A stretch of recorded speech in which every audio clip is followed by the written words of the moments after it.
Dans la tradition chrétienne, il y a 4 évangiles. Mais pour les archéologues, il en existe bien davantage.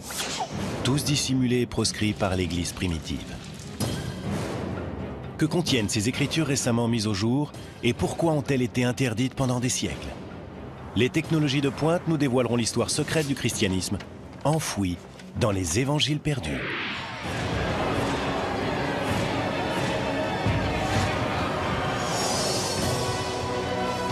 La Bible, un texte sacré pour des milliards d'individus, plein de miracles et de mystères.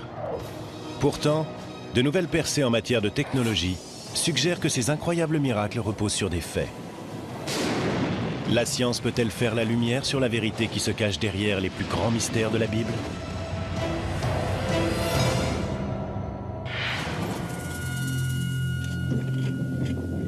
Hiver 1886. Des archéologues français sont à la recherche d'objets dans la partie chrétienne d'un cimetière de Haute-Égypte. Soudain, ils font une découverte qui va bouleverser l'histoire du christianisme. Ils mettent au jour la tombe d'un moine enterré au 8e siècle, depuis longtemps tombé dans l'oubli. Mais la vraie trouvaille, c'est ce que le moine a emporté avec lui dans l'au-delà. Les personnes qui avaient enterré le moine avaient apparemment placé ce petit manuscrit de papyrus dans sa tombe. De cette façon, le moine partait dans l'au-delà accompagné de l'un de ses textes préférés. Ce texte contenait non pas l'évangile de Matthieu, Marc, Luc ou Jean, mais l'évangile de Pierre. Le texte se veut un véritable évangile, autrement dit un récit de première main relatant la vie de Jésus. Pourtant, son auteur prétend être l'apôtre Pierre.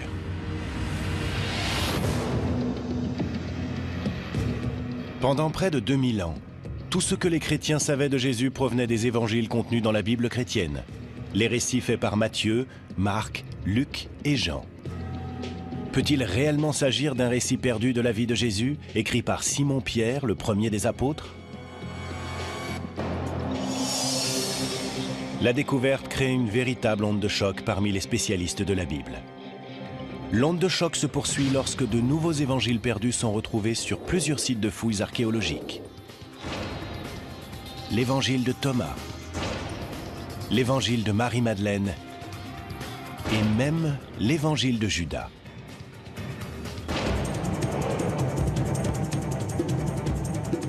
La découverte des évangiles perdus révèle aussi une lutte secrète, aujourd'hui oubliée, mais jadis capitale. Une lutte pour le fondement du christianisme. D'un côté se trouve un groupe fervent qui préconise une relation spirituelle directe avec Dieu et qui s'appuie sur ses propres évangiles. De l'autre, un christianisme orthodoxe qui se hiérarchise et qui ne reconnaît l'existence que de 4 évangiles. L'issue de ce conflit sera décisive pour l'avenir du christianisme.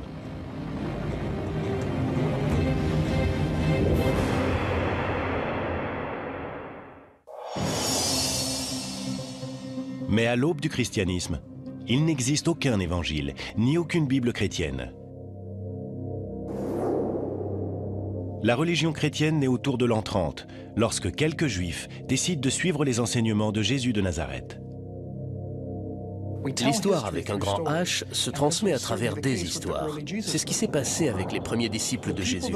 Ces personnes étaient pauvres, marginalisées, et ne savaient très certainement ni lire ni écrire. Elles ont donc fait comme tout le monde. Elles ont raconté des histoires. Les gens parlaient entre eux. Toi qui as connu Jésus, que t'a-t-il dit lorsque tu l'as rencontré? Est-ce que tu as fait route avec lui? Tu te rappelles ce qui s'est passé? Moi, j'ai entendu dire que... Les récits de la vie de Jésus n'ont pas été écrits avant des décennies. Les spécialistes pensent que le tout premier évangile, celui de Marc, a été rédigé autour de l'an 70, 40 ans après la mort de Jésus. Mais ce n'était pas le seul.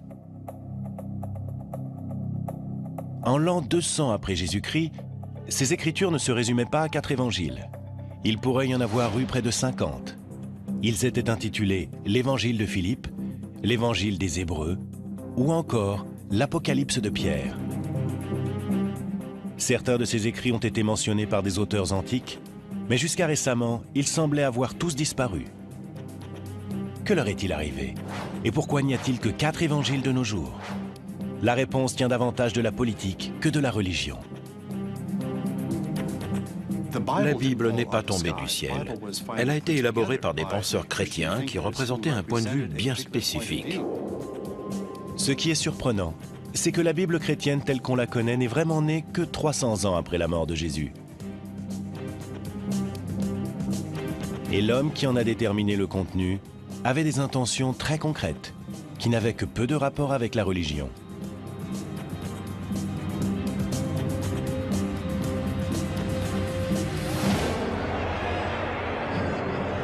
En l'an 312, un empereur romain du nom de Constantin, un païen qui croit en plusieurs dieux, prétend avoir eu une vision de la croix avant une bataille. Après sa victoire, il se convertit au christianisme et en fera même une religion d'État semi-officielle.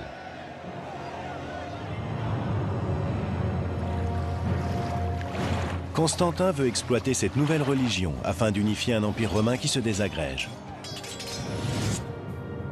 À cette époque, le christianisme est une religion très peu organisée, composée de communautés aux croyances diverses et qui se base sur des textes différents.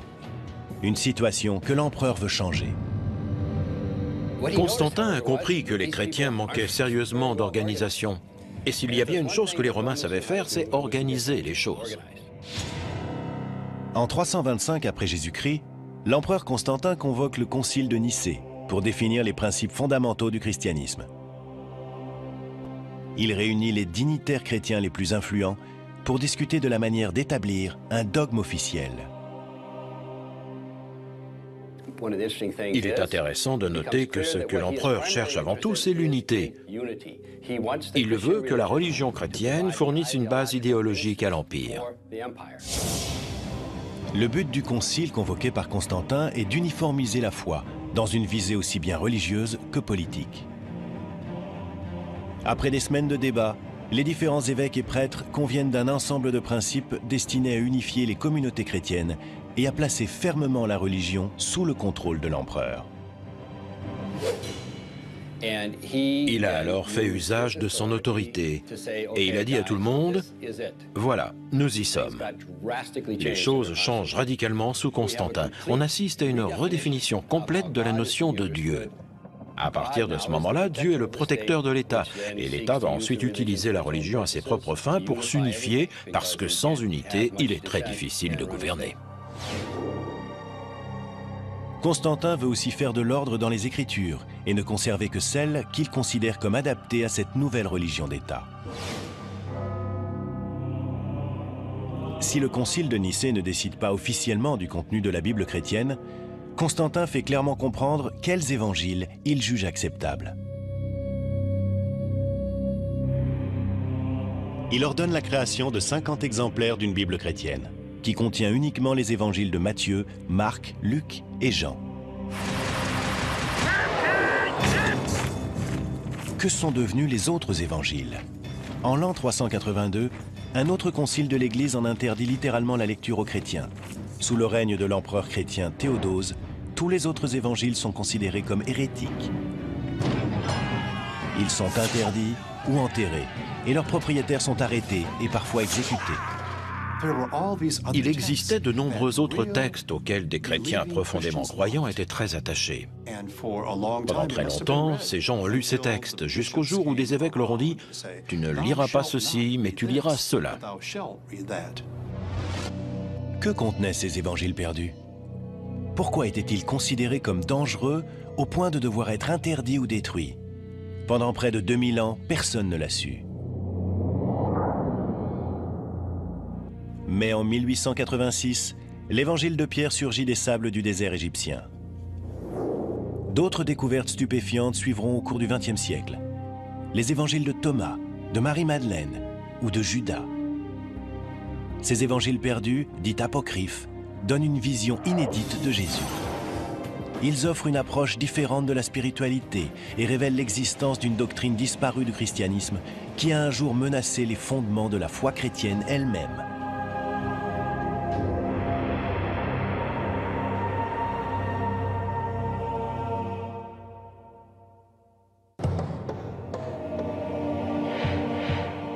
Pendant près de 2000 ans, les chrétiens ont cru que seuls 4 évangiles racontaient l'histoire de Jésus de Nazareth.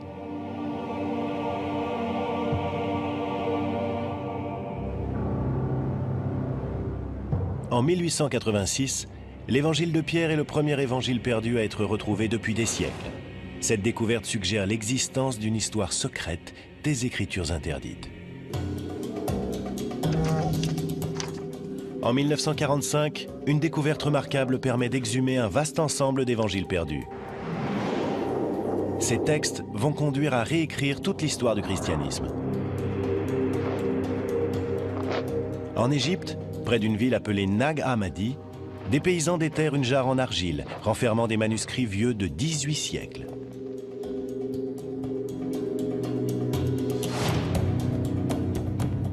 La jarre contient 52 textes différents intitulés « Les Actes de Pierre »,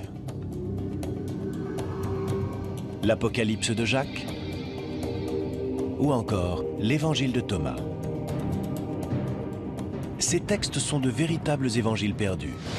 Ils ont été mentionnés par certains auteurs de l'Antiquité, mais ont sans doute été mis à l'index quand Constantin a décidé de réglementer la nouvelle religion en l'an 325. Jusqu'à ce jour, ces écritures n'étaient qu'une légende.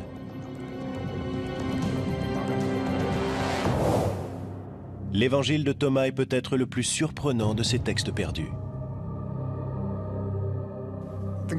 L'évangile de Thomas est un document fascinant. C'est un texte qui a été traduit du grec en langue copte et qui est composé de paroles de Jésus. On retrouve une bonne partie de ce qui est dit dans l'évangile de Thomas dans le Nouveau Testament. La seule différence, c'est que l'évangile de Thomas est un évangile gnostique. Les gnostiques formaient une secte des premiers siècles du christianisme qui mettait l'accent sur le mysticisme et qui refusait bon nombre des préceptes de la hiérarchie chrétienne naissante. Pour les gnostiques, le salut venait d'une connaissance secrète. Était un vrai disciple de Jésus celui qui accédait à cette connaissance. Gnosis est un terme grec qui signifie connaissance. Gnostique veut dire celui qui sait. Les gnostiques étaient avant tout des mystiques. Et s'ils pouvaient accéder à cette paix de Dieu, à cette véritable humanité à l'intérieur d'eux-mêmes, ils n'avaient absolument pas besoin de prêtres ni d'évêques. Ils pouvaient très bien s'en passer. Dans l'évangile de Thomas, Jésus semble transmettre un message étrange, un enseignement secret bien différent de celui des évangiles canoniques. Les évangiles traditionnels nous enseignent que Jésus est le seul Fils de Dieu. L'évangile de Thomas suggère que nous pouvons tous devenir des fils de Dieu. On y lit « Quand vous vous connaîtrez, alors vous serez connus et vous comprendrez que vous êtes les enfants du Père qui est vivant. » En d'autres termes, si Jésus peut être considéré comme Fils de Dieu, alors nous aussi, nous sommes tous fils et filles de Dieu. Il n'a rien que nous ne puissions pas avoir. Nous pouvons avoir la même relation avec le divin. Nous pouvons faire un avec Dieu. L'évangile de Thomas préconise une relation personnelle avec Dieu, sans passer par des églises organisées, des prêtres et des évêques. De nombreux prêtres et évêques s'offusquaient de ces gnostiques qui faisaient les choses à leur manière, qui entretenaient un lien direct avec Dieu. Tout ça passait très mal auprès des autorités de l'Église.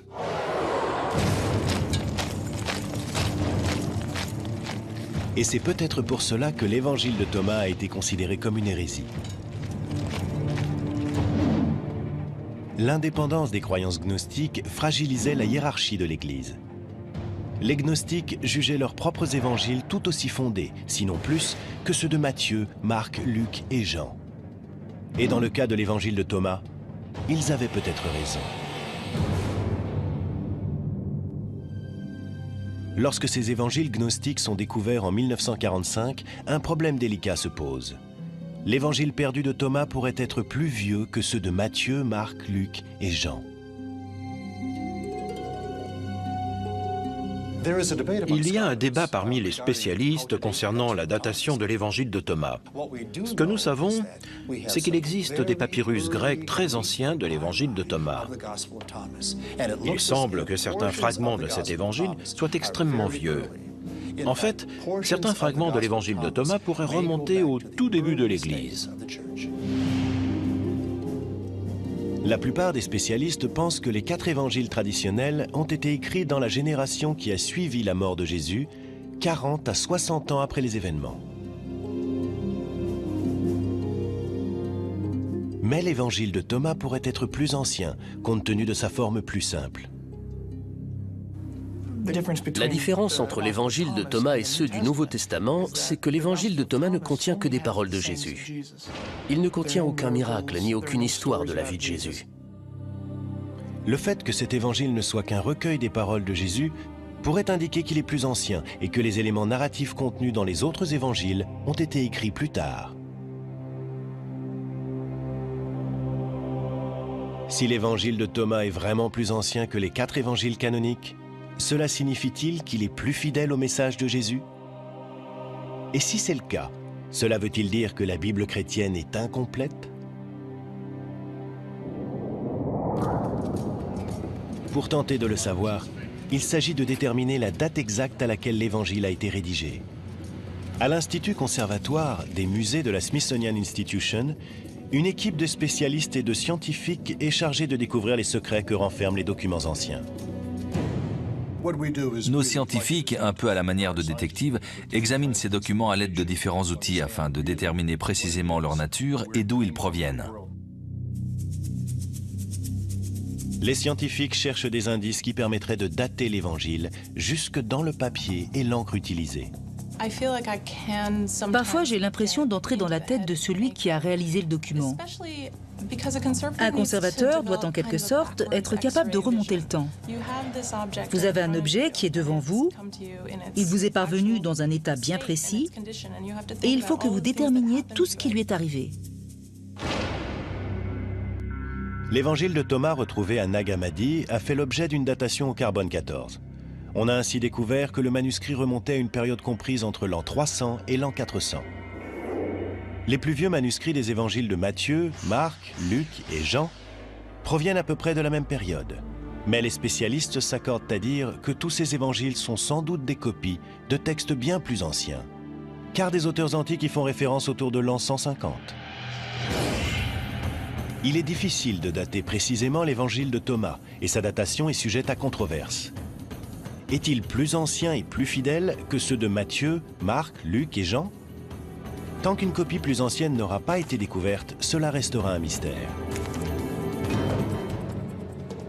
Mais quel que soit son âge, l'évangile de Thomas révèle un conflit entre 2 camps au sein du christianisme.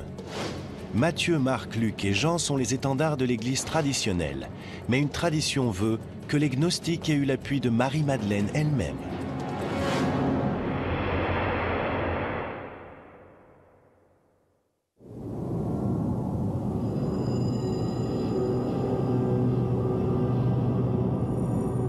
Pendant des siècles, les chrétiens ont cru que seuls 4 évangiles rapportaient la vie et le message de Jésus de Nazareth. Mais cette croyance est balayée à la fin du XIXe siècle, avec la découverte des premiers évangiles perdus. L'un des plus fascinants de ces textes oubliés est retrouvé en Égypte en 1896.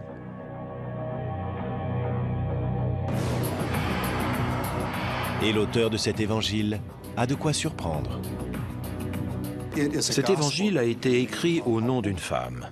Et pas n'importe quelle femme, mais Marie-Madeleine.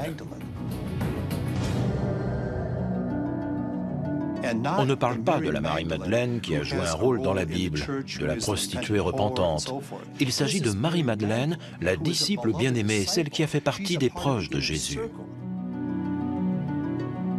Seuls quelques fragments subsistent, mais ils mettent en évidence l'importance qu'a eue Marie.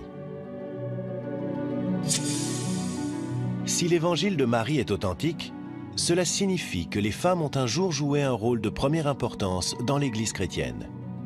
Cela veut dire que Marie-Madeleine n'était pas une ancienne prostituée, mais qu'elle était à la tête des apôtres. Et dans une religion dominée depuis des siècles par les hommes, cela signifie que l'évangile le plus important est attribué à une femme. L'évangile de Marie rapporte en détail les enseignements que Jésus transmet secrètement à Marie. Des enseignements qui portent sur la vie, la mort et le paradis. Dans cet évangile, Jésus révèle à Marie certaines choses au sujet de la vie après la mort en des termes profondément gnostiques. Dans les 4 évangiles traditionnels, la vie après la mort est décrite comme un paradis de béatitude.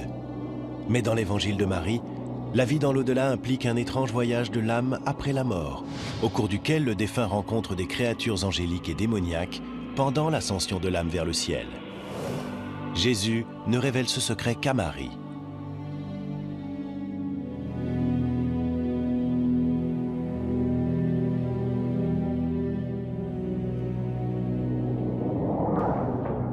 On lit dans le texte que Pierre, le premier des apôtres, réagit violemment en entendant une telle révélation. Pierre dit, « S'est-il réellement adressé à une femme à notre insu? Devons-nous nous tourner vers elle et tous l'écouter? L'a-t-il préféré à nous ?»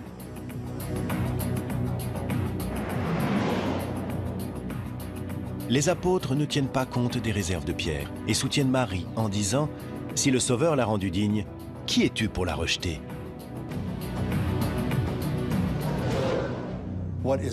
Ce qu'il est important de noter, c'est qu'il y avait un lien de type spirituel entre Marie et Jésus. Marie était considérée comme une personne perspicace, influente, quelqu'un qui savait motiver les autres. C'était là son véritable don. Elle comprenait l'esprit de Jésus et elle a su communiquer cela. Cet évangile nous donne un point de vue très différent du message de Jésus et il présente Marie-Madeleine comme celle qui comprend ce point de vue bien mieux que tous les autres disciples.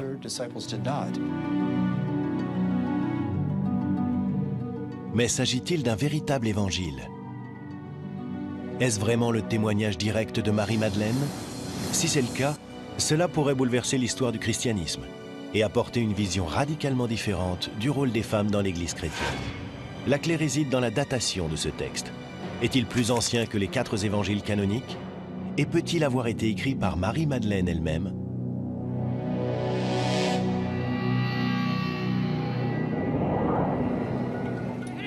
L'évangile de Marie a été découvert en 1896 à Akhmim, en Égypte. Une datation au carbone 14 nous apprend que le texte a été copié au 5e siècle. Mais au fil des années, des fragments de l'évangile de Marie ont été exhumés dans d'autres régions d'Égypte, et ils sont bien plus anciens. De nouvelles avancées technologiques peuvent permettre d'affiner la datation des plus petits fragments d'un texte ancien. En se servant d'un microscope 3D, les scientifiques peuvent examiner les fragments dans les moindres détails afin de déceler des indices permettant de les dater. À ce niveau de détail, un morceau de papyrus moderne ne ressemble en rien à un manuscrit ancien. Si ce papyrus avait 2000 ans, la surface ne serait pas aussi brillante. Elle serait bien plus mate, parce que les fibres seraient usées, et cela aurait créé comme des poils, un peu comme sur du daim. Des tests de ce type ont permis de dater très précisément les plus vieux fragments de l'évangile de Marie. Ces fragments ont été rédigés autour de l'an 200. La langue et le vocabulaire employés suggèrent aussi que cet évangile a été écrit au IIe siècle et non du temps de Jésus. Il est donc très peu probable que Marie-Madeleine ait écrit l'évangile qui porte son nom. La plupart des spécialistes pensent qu'on doit sa création à un chrétien gnostique du IIe siècle qui voulait invoquer l'autorité d'une femme apôtre. On ignore qui a rédigé ce manuscrit, mais beaucoup pensent percevoir dans ce texte la voix et le point de vue d'une femme. Il est possible qu'enfin, on nous donne à entendre une voix qui est étouffée dans les autres évangiles. Le plus important peut-être, c'est que l'évangile de Marie révèle l'existence d'un conflit au sein de l'Église primitive au sujet du rôle des femmes.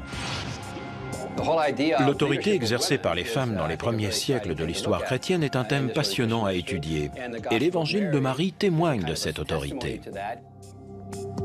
Le fait que Marie exerce une autorité tout en étant une femme est un concept révolutionnaire dans l'Église primitive. L'existence d'un évangile de Marie indique qu'il y avait des groupes tels que les gnostiques qui étaient bien plus ouverts à l'idée d'intégrer les femmes dans leur communauté pour qu'elles en deviennent des membres à part entière. Certains membres de l'Église orthodoxe qui émergeaient à cette époque s'en plaignaient. Ils se disaient « Quoi? Il y a des femmes qui administrent les sacrements?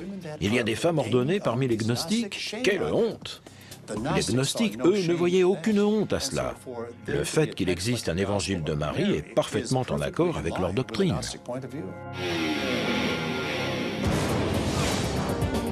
Si l'évangile de Marie nous offre le point de vue des gnostiques sur les femmes, un autre évangile gnostique prétend présenter le récit de Pierre, le premier des apôtres.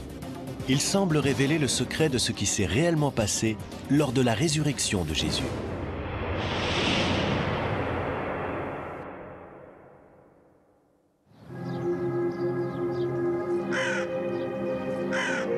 En 1886, lors de fouilles en Égypte, des archéologues français exhument une ancienne tombe chrétienne qui recèle un trésor extraordinaire. Entre les mains d'un moine du 8e siècle se trouve un manuscrit intitulé « L'Évangile de Pierre ». C'est l'un des tout premiers évangiles perdus à être découvert. S'agit-il vraiment d'un récit perdu de la vie de Jésus, écrit par Simon-Pierre, le premier des apôtres? Si tel est le cas, cela changerait l'histoire du christianisme, car l'Évangile de Pierre nous livre une version bien différente de la vie de Jésus. Ce texte est très précieux et très intéressant. Il contient une histoire ancienne, mais une histoire complètement différente. Dans l'Évangile de Pierre, les Romains sont étonnamment sympathiques.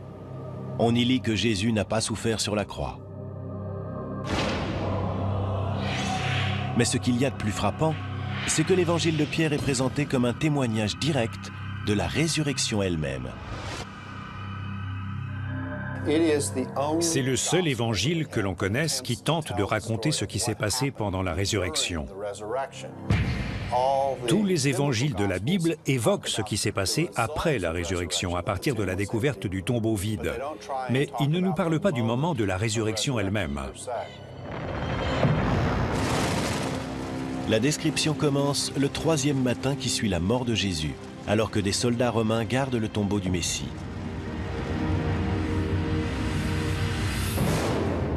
L'Évangile de Pierre raconte: le tombeau s'ouvrit et les soldats le virent car ils montaient la garde. Et comme ils expliquaient ce qu'ils avaient vu, ils virent 3 hommes sortir du tombeau. Ils voient 2 hommes sortir, en soutenant un 3e, Jésus vraisemblablement. Puis une voix grave se fait entendre et dit « As-tu prêché? As-tu prêché à ceux qui sont morts ?»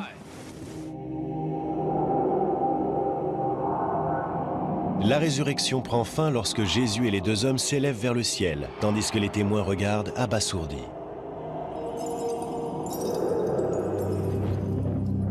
L'Évangile se termine par une phrase qui présente le récit comme un témoignage direct de l'apôtre Pierre lui-même. Ce texte peut-il être réellement l'œuvre du premier des apôtres, le premier pape? A-t-il été rédigé à la même époque ou plus tôt que les 4 évangiles traditionnels? S'agit-il d'un récit plus tardif, d'un faux récit qui se serait lui-même fait passer pour un témoignage de Pierre? Les données archéologiques ne sont pas claires.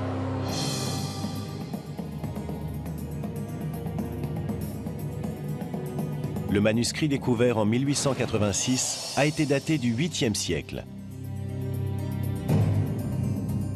soit 7 siècles après la mort de Jésus et de l'apôtre Pierre. Des fragments ont été retrouvés sur d'autres sites. Ils remontent environ à l'an 500 et ne peuvent donc pas avoir été écrits directement par l'apôtre. Mais l'Évangile a été mentionné par les premiers auteurs chrétiens. Un évêque dans l'actuelle Turquie a cité nommément ce texte autour de l'an 190. On peut donc faire remonter cet Évangile jusqu'au 2e siècle, mais pas davantage. Selon toute vraisemblance, le texte a été composé au début du 2e siècle. On pense qu'il date du début du 2e siècle parce qu'il contient des éléments des 4 évangiles canoniques. Les histoires racontées dans l'Évangile de Pierre sont si proches de celles des autres évangiles qu'il semble probable qu'elles aient été simplement copiées. Quiconque a écrit cet évangile au IIe siècle a prétendu qu'il s'agissait de l'œuvre de l'apôtre Pierre afin de lui donner plus d'autorité. Dans le monde antique, c'était une pratique courante. Quand quelqu'un voulait faire part d'une idée qu'il croyait être vraie ou qu'il voulait à tout prix transmettre aux premiers chrétiens, il ne le faisait pas dans sa propre voix, mais à travers la voix d'une autre personne qu'il considérait comme faisant autorité. À cet égard, l'évangile de Pierre n'est pas un texte authentique, mais un faux. Cela nous amène à un point important et troublant. Si l'évangile de Pierre n'est pas authentique, alors ceux de Matthieu, Marc, Luc et Jean ne le sont sans doute pas non plus. On ne sait pas qui sont leurs auteurs, mais ces évangiles ont été rédigés au nom de Matthieu, Marc, Luc et Jean, parce que c'étaient les grandes figures du passé. Mais c'est un fait, ils n'ont très certainement pas été composés par Matthieu, Marc, Luc et Jean.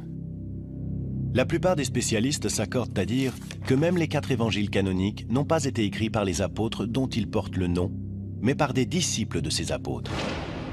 Si les évangiles de Matthieu, Marc, Luc et Jean n'ont en fait pas été écrits par les apôtres, cela signifie-t-il que l'évangile de Pierre ou l'évangile de Marie peuvent être considérés comme tout aussi authentiques? La réponse à cette question reste floue pour les historiens. Mais certains éléments contenus dans l'évangile de Pierre laissent penser qu'il ne peut pas être le témoignage de quelqu'un, et encore moins de l'apôtre Pierre. Le texte nous livre un contenu douteux.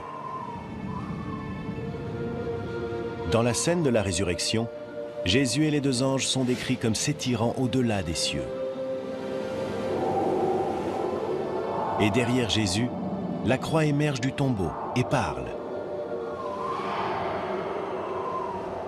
L'Évangile dit « Ils entendirent une voix venue des cieux. As-tu prêché à ceux qui se sont endormis ?» Et la réponse vint de la croix « Oui ». L'évangile de Pierre était bien trop fabuleux. Ces hommes immenses dont la tête dépasse les cieux et cette croix qui parle, tout ça était bien trop gros pour que qui que ce soit y croie. L'Église primitive recherchait la simplicité et la sobriété. C'est peut-être l'une des raisons pour lesquelles l'évangile de Pierre n'est pas reconnu comme tel lors du concile de Nicée convoqué par Constantin. Pourtant, des groupes de chrétiens fervents continuent d'y voir un texte sacré, au point de le placer dans la tombe d'un moine autour de l'an 700. J'aime à penser qu'il y a eu un moine qui s'est accroché à ce texte non seulement sur terre, mais aussi dans l'au-delà.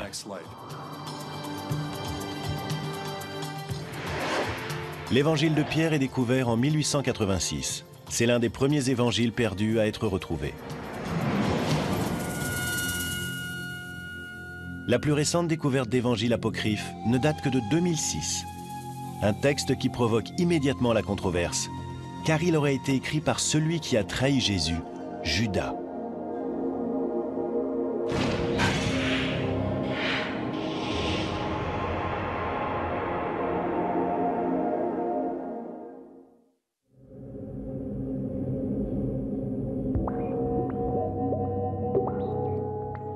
La découverte d'évangiles perdus au cours du XXe siècle a changé notre compréhension de l'histoire du christianisme. Mais l'un de ces textes récemment découverts met en doute les fondements même des croyances chrétiennes traditionnelles. En 2000, un manuscrit en papyrus est racheté à un marchand d'antiquités égyptien. On pense qu'il aurait été à l'origine retrouvé près de Nag Hammadi, où ont été mis au jour les premiers évangiles gnostiques. Il est identifié comme l'évangile de Judas. Judas Iscariote.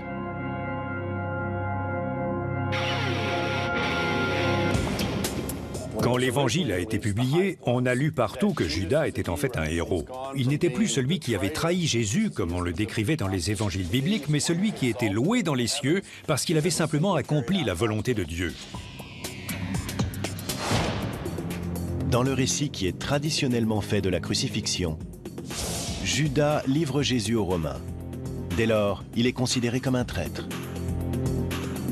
Mais dans l'évangile de Judas, la trahison devient une histoire de sacrifice personnel. Dans ce texte, Jésus voit en lui le plus sage des apôtres. Tout tourne autour de la relation entre Jésus et Judas. Judas est vu comme un disciple très particulier. Il est celui qui reçoit l'enseignement, il est celui qui semble comprendre le mieux qui est véritablement Jésus. Jésus dit à Judas qu'il ne sacrifiera que son enveloppe charnelle aux Romains. Lui-même échappera à la crucifixion et retournera au royaume spirituel. Cela indique clairement que l'évangile de Judas est d'origine gnostique. Pour les gnostiques, Jésus n'était pas vraiment humain. Il avait simplement une apparence humaine. C'était un esprit, si on veut. L'idée fondamentale du gnosticisme, c'était de se débarrasser de cette enveloppe, de ce vêtement, de cet élément humain de façon à pouvoir retourner à cette forme pure d'esprit. L'évangile de Judas opère un remarquable renversement par rapport aux évangiles chrétiens canoniques et déclenche immédiatement la controverse dès sa publication en 2006. S'il s'agit d'un authentique évangile écrit par Judas, cela bouleverserait l'histoire et la théologie chrétienne. Mais bon nombre de spécialistes pensent que l'évangile de Judas ne peut être qu'un faux.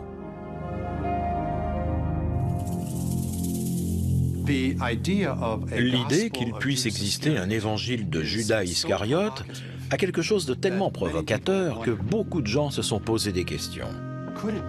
Est-ce que ce texte pourrait être un faux? Théoriquement, quelqu'un qui aurait un sens de l'humour diabolique ou qui voudrait jouer un tour au monde entier pourrait très bien prendre un papyrus ancien, composer un texte et piéger tout le monde. Pendant des semaines, l'évangile de Judas a été soumis à un examen minutieux. Malgré sa source inhabituelle, les experts en ont conclu que le document était bien authentique, mais qu'il n'était sans doute pas aussi vieux que les évangiles traditionnels.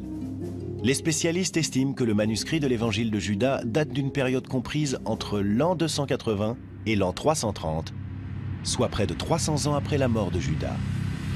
De toute évidence, ce texte n'est pas un témoignage direct et a été composé après les 4 évangiles canoniques, au cours du IIe siècle. Mais la création de l'évangile de Judas souligne le conflit croissant entre les chrétiens gnostiques et l'Église traditionnelle autour de l'an 300.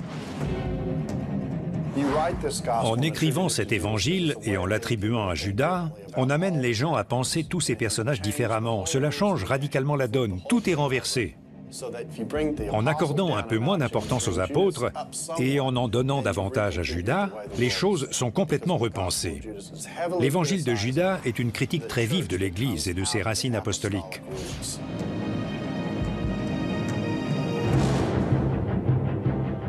En utilisant la voix de Judas, l'auteur gnostique anonyme veut frapper les croyances chrétiennes orthodoxes en plein cœur. Alors que les chrétiens gnostiques multiplient les provocations, les autorités de l'Église orthodoxe commencent à organiser leur riposte.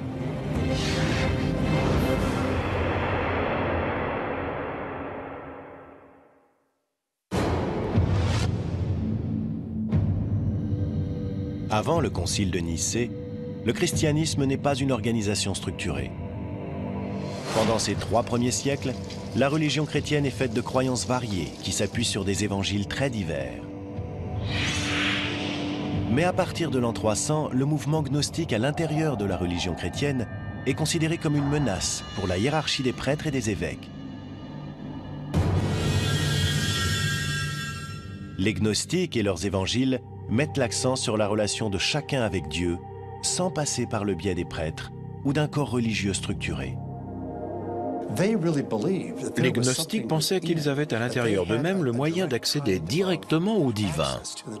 Ils n'avaient pas réellement besoin de prêtres et d'évêques. Ils n'avaient pas besoin de suivre ce type d'autorité.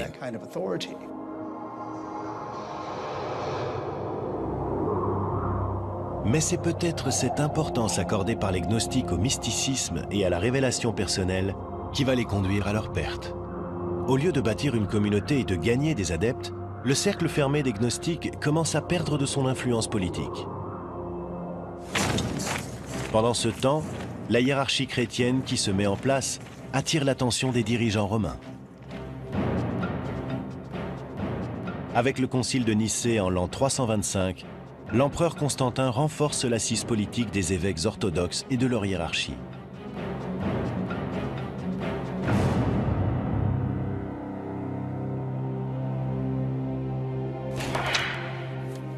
Les 4 évangiles de Matthieu, Marc, Luc et Jean sont retenus.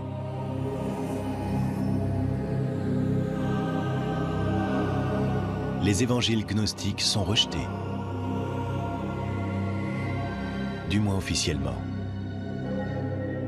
Il est important de bien garder à l'esprit que certains croyants étaient très attachés à ces évangiles qui ne figurent pas dans le Nouveau Testament. Ils ont longtemps été lus. Mais que nous dit cette évolution fondamentale du Nouveau Testament de la légitimité des évangiles perdus? L'étude des évangiles perdus est tout à fait fascinante. Elle nous aide à comprendre les pressions culturelles qui s'exerçaient au sein du christianisme. C'est assez passionnant d'imaginer ce qui aurait pu se passer à Nicée et par la suite si c'était une perspective gnostique qui l'avait emporté. Je pense que le fait d'être un disciple de Jésus aurait eu une dimension plus mystique, quelque chose de plus intime. L'Église aurait été très différente, avec des caractéristiques tout autres et un sens plus mystique.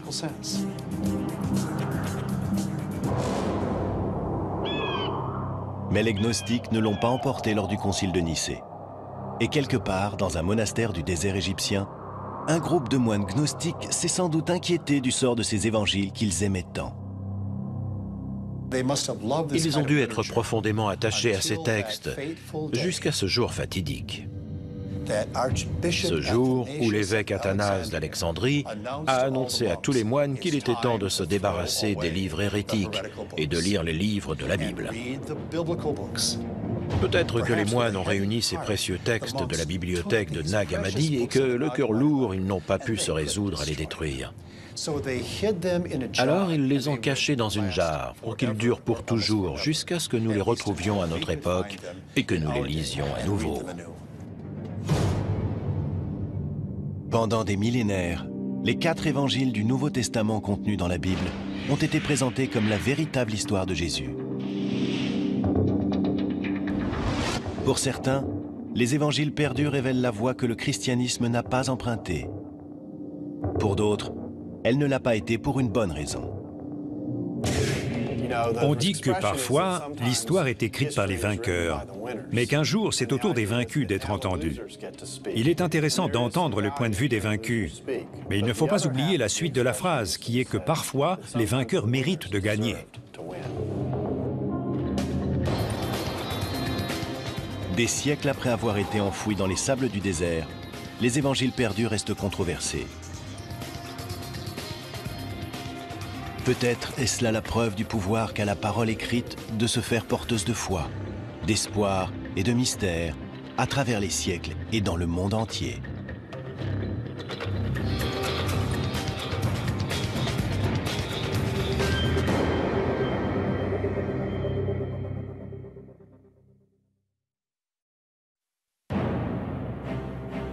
Dans la tradition chrétienne, il y a 4 évangiles.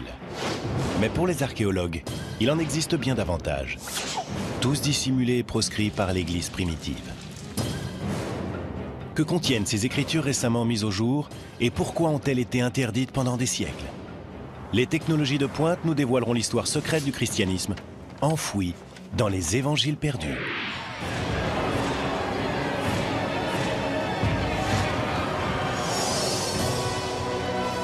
La Bible, un texte sacré pour des milliards d'individus, plein de miracles et de mystères. Pourtant, de nouvelles percées en matière de technologie suggèrent que ces incroyables miracles reposent sur des faits. La science peut-elle faire la lumière sur la vérité qui se cache derrière les plus grands mystères de la Bible?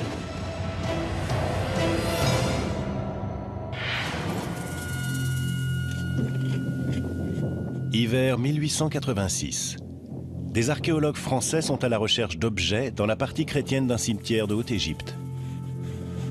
Soudain, ils font une découverte qui va bouleverser l'histoire du christianisme.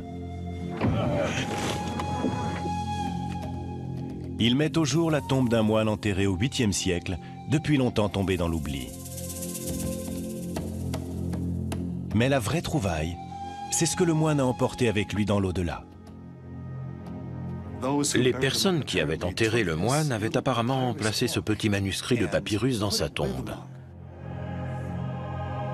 De cette façon, le moine partait dans l'au-delà accompagné de l'un de ses textes préférés. Ce texte contenait non pas l'évangile de Matthieu, Marc, Luc ou Jean, mais l'évangile de Pierre. Le texte se veut un véritable évangile, autrement dit un récit de première main relatant la vie de Jésus. Pourtant, son auteur prétend être l'apôtre Pierre.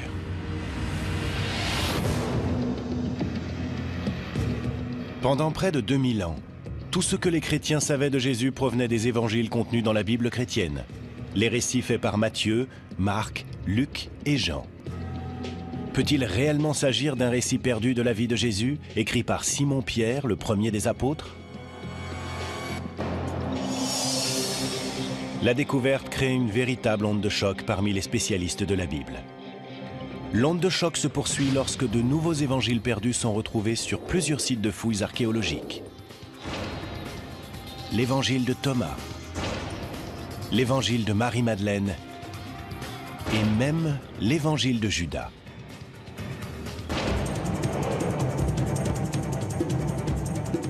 La découverte des évangiles perdus révèle aussi une lutte secrète, aujourd'hui oubliée, mais jadis capitale. Une lutte pour le fondement du christianisme. D'un côté se trouve un groupe fervent qui préconise une relation spirituelle directe avec Dieu et qui s'appuie sur ses propres évangiles. De l'autre, un christianisme orthodoxe qui se hiérarchise et qui ne reconnaît l'existence que de 4 évangiles. L'issue de ce conflit sera décisive pour l'avenir du christianisme.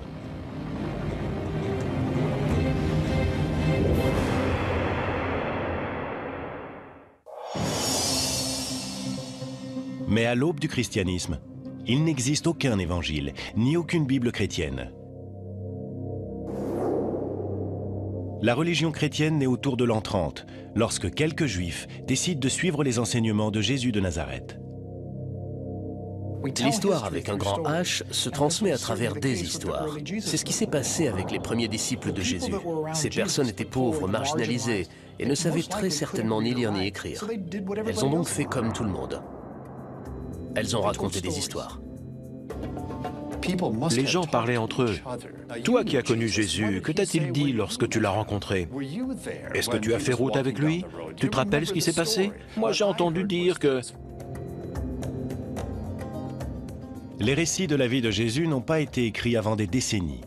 Les spécialistes pensent que le tout premier évangile, celui de Marc, a été rédigé autour de l'an 70, 40 ans après la mort de Jésus. Mais ce n'était pas le seul.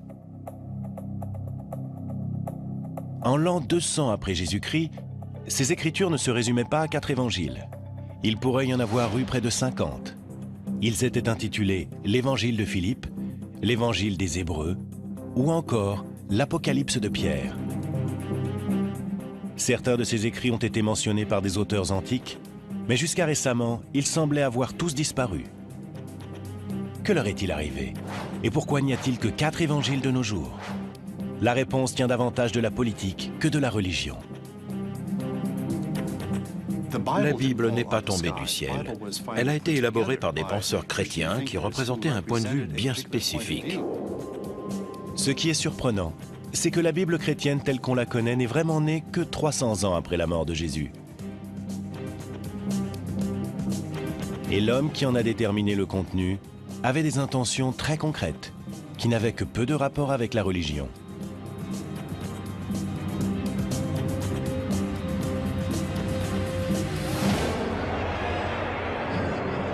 En l'an 312, un empereur romain du nom de Constantin, un païen qui croit en plusieurs dieux, prétend avoir eu une vision de la croix avant une bataille. Après sa victoire, il se convertit au christianisme et en fera même une religion d'État semi-officielle.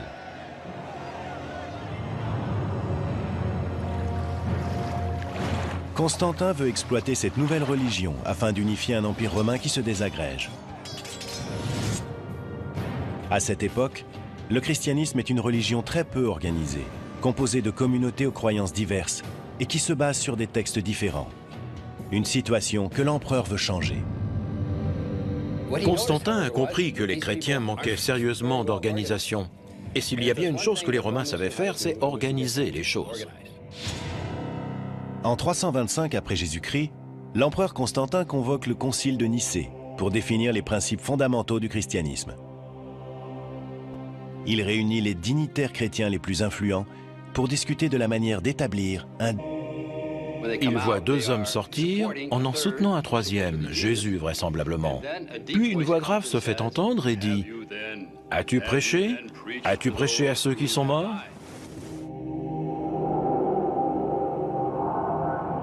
La résurrection prend fin lorsque Jésus et les deux hommes s'élèvent vers le ciel, tandis que les témoins regardent abasourdis.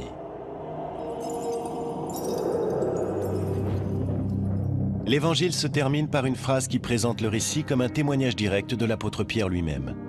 Ce texte peut-il être réellement l'œuvre du premier des apôtres, le premier pape? A-t-il été rédigé à la même époque ou plus tôt que les 4 évangiles traditionnels? S'agit-il d'un récit plus tardif, d'un faux récit qui se serait lui-même fait passer pour un témoignage de Pierre? Les données archéologiques ne sont pas claires.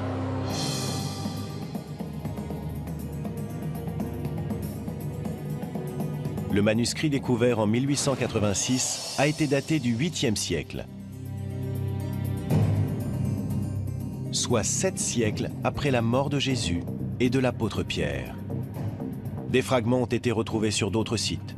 Ils remontent environ à l'an 500 et ne peuvent donc pas avoir été écrits directement par l'apôtre. Mais l'Évangile a été mentionné par les premiers auteurs chrétiens. Un évêque dans l'actuelle Turquie a cité nommément ce texte autour de l'an 190. On peut donc faire remonter cet évangile jusqu'au 2e siècle, mais pas davantage. Selon toute vraisemblance, le texte a été composé au début du 2e siècle. On pense qu'il date du début du 2e siècle parce qu'il contient des éléments des 4 évangiles canoniques. Les histoires racontées dans l'évangile de Pierre sont si proches de celles des autres évangiles qu'il semble probable qu'elles aient été simplement copiées.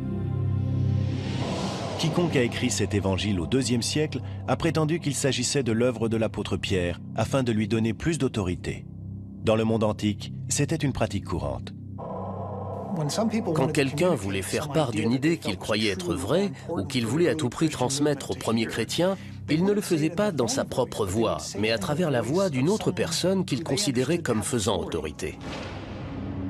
À cet égard, l'évangile de Pierre n'est pas un texte authentique, mais un faux. Cela nous amène à un point important et troublant. Si l'évangile de Pierre n'est pas authentique, alors ceux de Matthieu, Marc, Luc et Jean ne le sont sans doute pas non plus. On ne sait pas qui sont leurs auteurs, mais ces évangiles ont été rédigés au nom de Matthieu, Marc, Luc et Jean, parce que c'étaient les grandes figures du passé. Mais c'est un fait, ils n'ont très certainement pas été composés par Matthieu, Marc, Luc et Jean. La plupart des spécialistes s'accordent à dire que même les 4 évangiles canoniques n'ont pas été écrits par les apôtres dont ils portent le nom, mais par des disciples de ces apôtres. Si les évangiles de Matthieu, Marc, Luc et Jean n'ont en fait pas été écrits par les apôtres, cela signifie-t-il que l'évangile de Pierre ou l'évangile de Marie peuvent être considérés comme tout aussi authentiques? La réponse à cette question reste floue pour les historiens.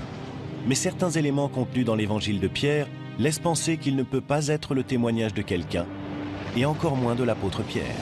Le texte nous livre un contenu douteux.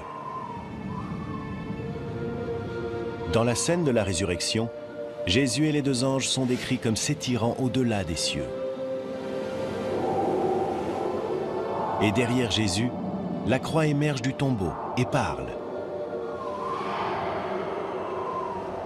L'Évangile dit « Ils entendirent une voix venue des cieux. As-tu prêché à ceux qui se sont endormis ?» Et la réponse vint de la croix « Oui ». L'évangile de Pierre était bien trop fabuleux. Ces hommes immenses dont la tête dépasse les cieux et cette croix qui parle, tout ça était bien trop gros pour que qui que ce soit y croie. L'Église primitive recherchait la simplicité et la sobriété. C'est peut-être l'une des raisons pour lesquelles l'évangile de Pierre n'est pas reconnu comme tel lors du concile de Nicée convoqué par Constantin. Pourtant, des groupes de chrétiens fervents continuent d'y voir un texte sacré, au point de le placer dans la tombe d'un moine autour de l'an 700. J'aime à penser qu'il y a eu un moine qui s'est accroché à ce texte, non seulement sur terre, mais aussi dans l'au-delà.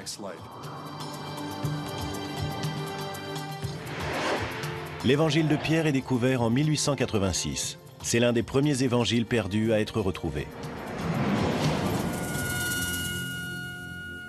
La plus récente découverte d'évangiles apocryphes ne date que de 2006. Un texte qui provoque immédiatement la controverse, car il aurait été écrit par celui qui a trahi Jésus, Judas.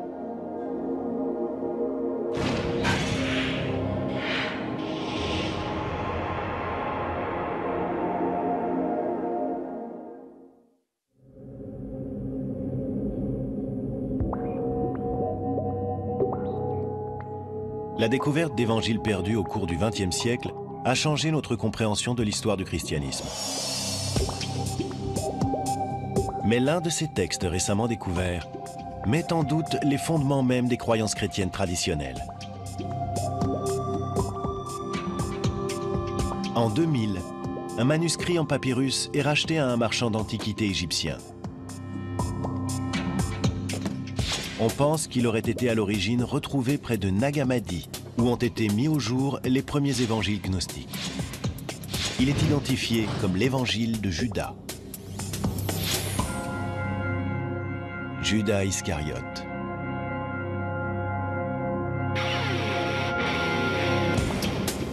Quand l'Évangile a été publié, on a lu partout que Judas était en fait un héros. Il n'était plus celui qui avait trahi Jésus, comme on le décrivait dans les évangiles bibliques, mais celui qui était loué dans les cieux parce qu'il avait simplement accompli la volonté de Dieu. Dans le récit qui est traditionnellement fait de la crucifixion, Judas livre Jésus aux Romains. Dès lors, il est considéré comme un traître. Mais dans l'évangile de Judas, églises organisées, des prêtres et des évêques. De nombreux prêtres et évêques s'offusquaient de ces gnostiques qui faisaient les choses à leur manière, qui entretenaient un lien direct avec Dieu. Tout ça passait très mal auprès des autorités de l'Église.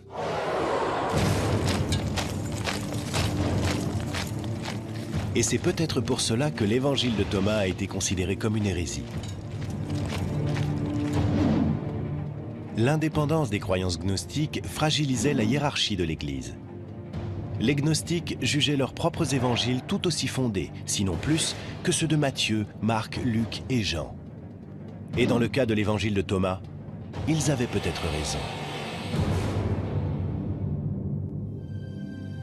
Lorsque ces évangiles gnostiques sont découverts en 1945, un problème délicat se pose.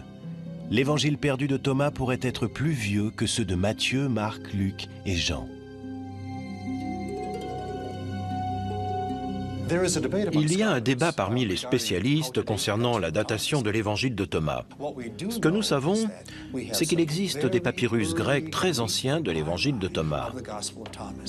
Il semble que certains fragments de cet évangile soient extrêmement vieux. En fait, certains fragments de l'évangile de Thomas pourraient remonter au tout début de l'Église. La plupart des spécialistes pensent que les 4 évangiles traditionnels ont été écrits dans la génération qui a suivi la mort de Jésus, 40 à 60 ans après les événements. Mais l'évangile de Thomas pourrait être plus ancien, compte tenu de sa forme plus simple. La différence entre l'évangile de Thomas et ceux du Nouveau Testament, c'est que l'évangile de Thomas ne contient que des paroles de Jésus. Il ne contient aucun miracle ni aucune histoire de la vie de Jésus. Le fait que cet évangile ne soit qu'un recueil des paroles de Jésus pourrait indiquer qu'il est plus ancien et que les éléments narratifs contenus dans les autres évangiles ont été écrits plus tard. Si l'évangile de Thomas est vraiment plus ancien que les 4 évangiles canoniques, cela signifie-t-il qu'il est plus fidèle au message de Jésus? Et si c'est le cas, cela veut-il dire que la Bible chrétienne est incomplète? Pour tenter de le savoir, il s'agit de déterminer la date exacte à laquelle l'évangile a été rédigé. À l'Institut conservatoire des musées de la Smithsonian Institution, une équipe de spécialistes et de scientifiques est chargée de découvrir les secrets que renferment les documents anciens. Nos scientifiques, un peu à la manière de détectives, examinent ces documents à l'aide de différents outils afin de déterminer précisément leur nature et d'où ils proviennent. Les scientifiques cherchent des indices qui permettraient de dater l'Évangile jusque dans le papier et l'encre utilisée. Parfois, j'ai l'impression d'entrer dans la tête de celui qui a réalisé le document. Un conservateur doit en quelque sorte être capable de remonter le temps. Vous avez un objet qui est devant vous, il vous est parvenu dans un état bien précis, et il faut que vous déterminiez tout ce qui lui est arrivé. L'évangile de Thomas retrouvé à Nag Hammadi a fait l'objet d'une datation au carbone 14. On a ainsi découvert que le manuscrit remontait à une période comprise entre l'an 300 et l'an 400. Les plus vieux manuscrits des évangiles de Matthieu, Marc, Luc et Jean proviennent à peu près de la même période. Mais les spécialistes s'accordent à dire que tous ces évangiles sont sans doute des copies de textes bien plus anciens, car des auteurs antiques y font référence autour de l'an 150. Il est difficile de dater précisément l'évangile de Thomas, et sa datation est sujette à controverse. Est-il plus ancien et plus fidèle que ceux de Matthieu, Marc, Luc et Jean? Tant qu'une copie plus ancienne n'aura pas été découverte, cela restera un mystère. Mais quel que soit son âge, l'évangile de Thomas révèle un conflit entre 2 camps au sein du christianisme. Matthieu, Marc, Luc et Jean sont les étendards de l'Église traditionnelle, mais une tradition veut que les gnostiques aient eu l'appui de Marie-Madeleine elle-même.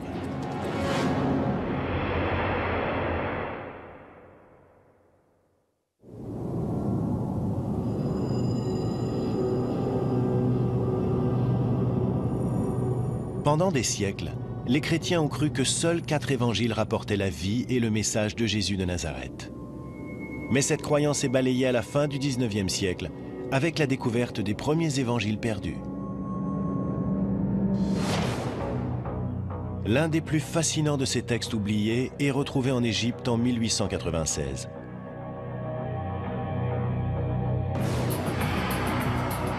Et l'auteur de cet évangile a de quoi surprendre. Cet évangile a été écrit au nom d'une femme. Et pas n'importe quelle femme, mais Marie-Madeleine. On ne parle pas de la Marie-Madeleine qui a joué un rôle dans la Bible, de la prostituée repentante. Il s'agit de Marie-Madeleine, la disciple bien-aimée, celle qui a fait partie des proches de Jésus. Seuls quelques fragments subsistent, mais ils mettent en évidence l'importance qu'a eue Marie. Si l'évangile de Marie est authentique, cela signifie que les femmes ont un jour joué un rôle de première importance dans l'Église chrétienne. Cela veut dire que Marie-Madeleine n'était pas une ancienne prostituée, mais qu'elle était à la tête des apôtres. Et dans une religion dominée depuis des siècles par les hommes, cela signifie que l'évangile le plus important est attribué à une femme. L'évangile de Marie rapporte en détail les enseignements que Jésus transmet secrètement à Marie.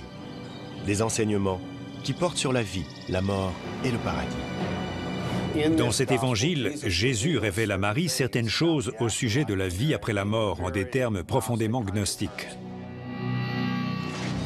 Dans les 4 évangiles traditionnels, la vie après la mort est décrite comme un paradis de béatitude. Mais dans l'évangile de Marie, la vie dans l'au-delà implique un étrange voyage de l'âme après la mort, au cours duquel le défunt rencontre des créatures angéliques et démoniaques pendant l'ascension de l'âme vers le ciel. Jésus ne révèle ce secret qu'à Marie.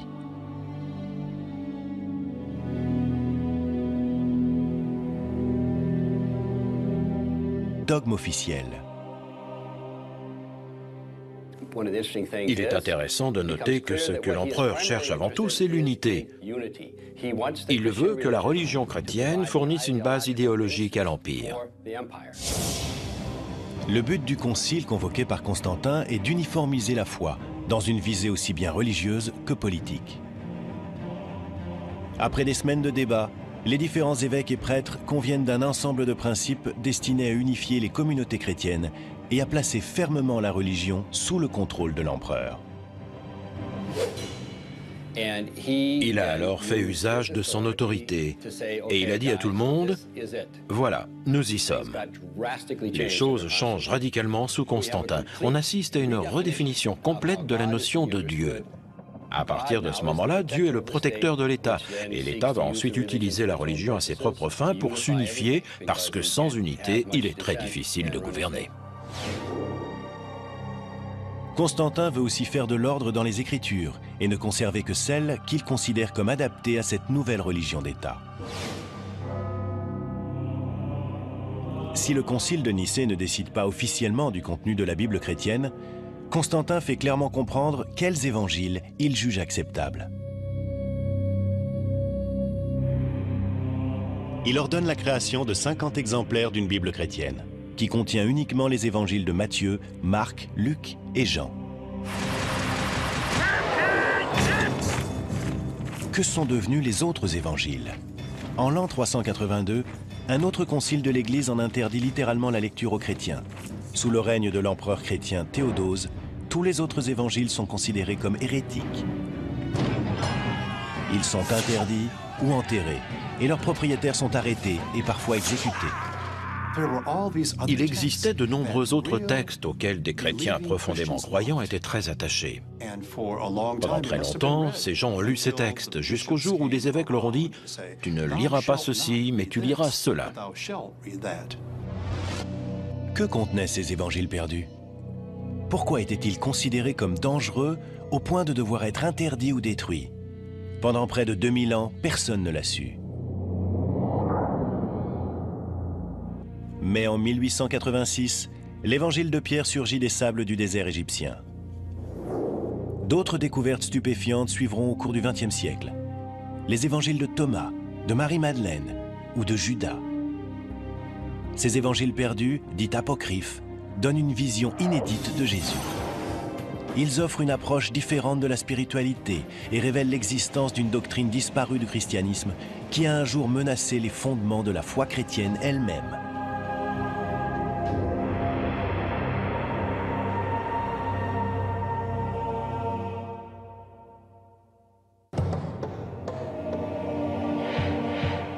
Pendant près de 2000 ans, les chrétiens ont cru que seuls 4 évangiles racontaient l'histoire de Jésus de Nazareth.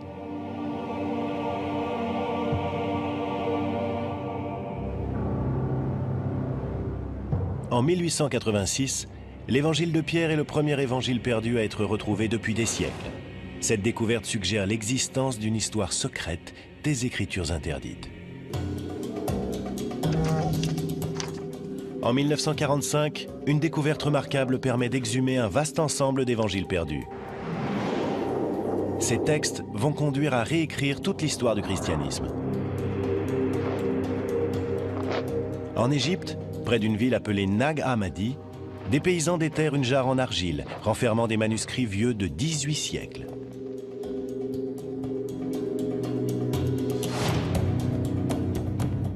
La jarre contient 52 textes différents intitulés « Les Actes de Pierre », « L'Apocalypse de Jacques » ou encore « L'Évangile de Thomas ». Ces textes sont de véritables évangiles perdus. Ils ont été mentionnés par certains auteurs de l'Antiquité, mais ont sans doute été mis à l'index quand Constantin a décidé de réglementer la nouvelle religion en l'an 325. Jusqu'à ce jour, ces écritures n'étaient qu'une légende.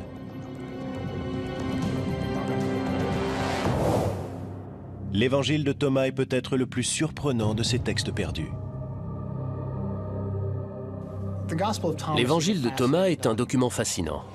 C'est un texte qui a été traduit du grec en langue copte et qui est composé de paroles de Jésus. On retrouve une bonne partie de ce qui est dit dans l'évangile de Thomas dans le Nouveau Testament. La seule différence, c'est que l'évangile de Thomas est un évangile gnostique. Les gnostiques formaient une secte des premiers siècles du christianisme qui mettait l'accent sur le mysticisme et qui refusait bon nombre des préceptes de la hiérarchie chrétienne naissante. Pour les gnostiques, le salut venait d'une connaissance secrète. Était un vrai disciple de Jésus celui qui accédait à cette connaissance. Gnosis est un terme grec qui signifie connaissance. Gnostique veut dire celui qui sait. Les gnostiques étaient avant tout des mystiques. Et s'ils pouvaient accéder à cette paix de Dieu, à cette véritable humanité à l'intérieur d'eux-mêmes, ils n'avaient absolument pas besoin de prêtres ni d'évêques. Ils pouvaient très bien s'en passer.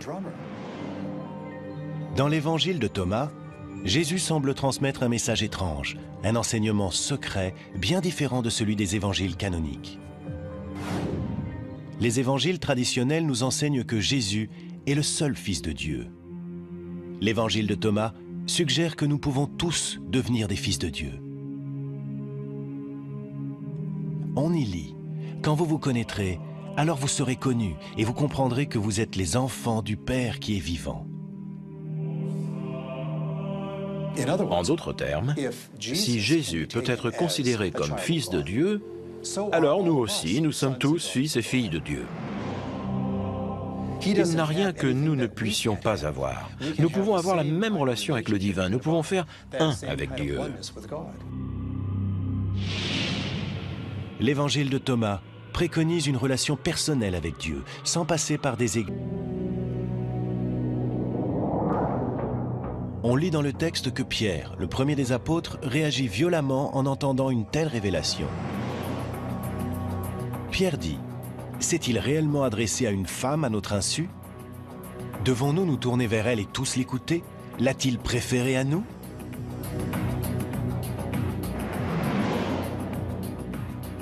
Les apôtres ne tiennent pas compte des réserves de Pierre et soutiennent Marie en disant « Si le Sauveur l'a rendue digne, qui es-tu pour la rejeter ?»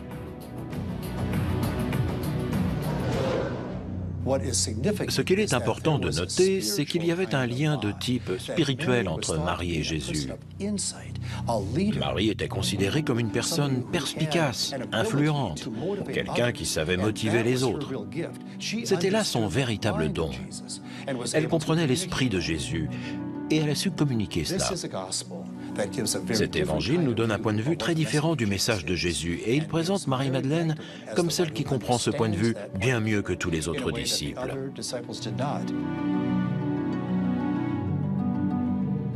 Mais s'agit-il d'un véritable évangile?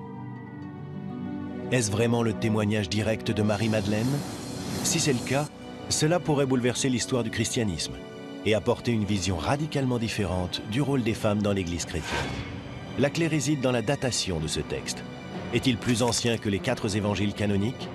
Et peut-il avoir été écrit par Marie-Madeleine elle-même?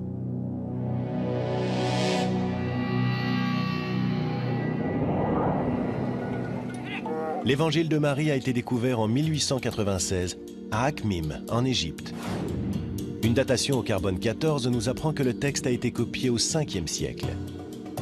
Mais au fil des années, des fragments de l'évangile de Marie ont été exhumés dans d'autres régions d'Égypte, et ils sont bien plus anciens.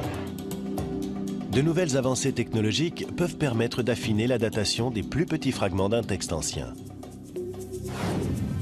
En se servant d'un microscope 3D, les scientifiques peuvent examiner les fragments dans les moindres détails afin de déceler des indices permettant de les dater.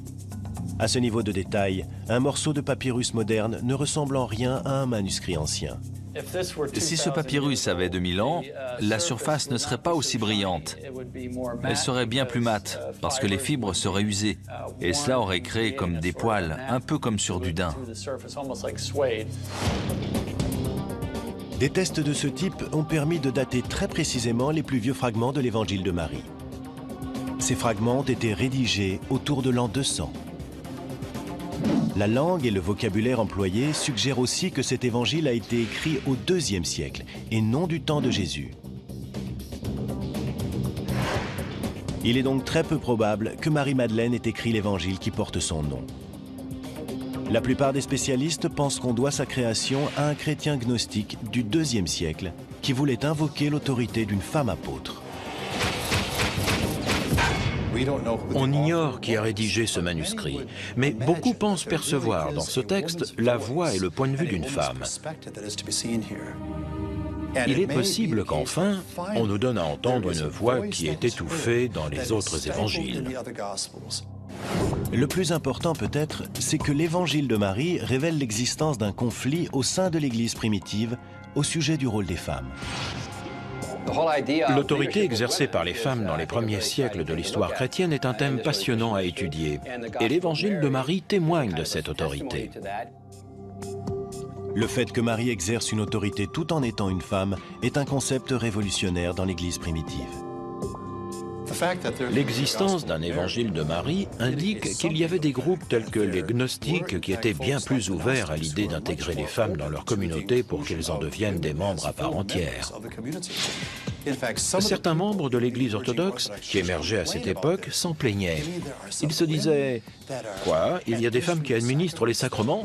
Il y a des femmes ordonnées parmi les gnostiques? Quelle honte !» Les gnostiques, eux, ne voyaient aucune honte à cela. Le fait qu'il existe un évangile de Marie est parfaitement en accord avec leur doctrine.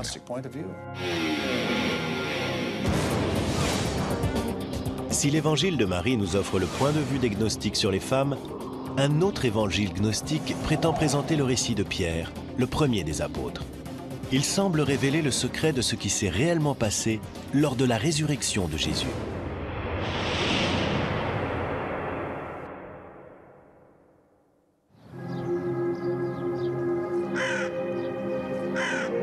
En 1886, lors de fouilles en Égypte, des archéologues français exhument une ancienne tombe chrétienne qui recèle un trésor extraordinaire. Entre les mains d'un moine du 8e siècle se trouve un manuscrit intitulé « L'Évangile de Pierre ». C'est l'un des tout premiers évangiles perdus à être découvert. S'agit-il vraiment d'un récit perdu de la vie de Jésus, écrit par Simon-Pierre, le premier des apôtres? Si tel est le cas, cela changerait l'histoire du christianisme, car l'évangile de Pierre nous livre une version bien différente de la vie de Jésus. Ce texte est très précieux et très intéressant. Il contient une histoire ancienne, mais une histoire complètement différente. Dans l'évangile de Pierre, les Romains sont étonnamment sympathiques. On y lit que Jésus n'a pas souffert sur la croix. Mais ce qu'il y a de plus frappant, c'est que l'évangile de Pierre est présenté comme un témoignage direct de la résurrection elle-même. C'est le seul évangile que l'on connaisse qui tente de raconter ce qui s'est passé pendant la résurrection. Tous les évangiles de la Bible évoquent ce qui s'est passé après la résurrection, à partir de la découverte du tombeau vide. Mais ils ne nous parlent pas du moment de la résurrection elle-même. La description commence le 3e matin qui suit la mort de Jésus, alors que des soldats romains gardent le tombeau du Messie.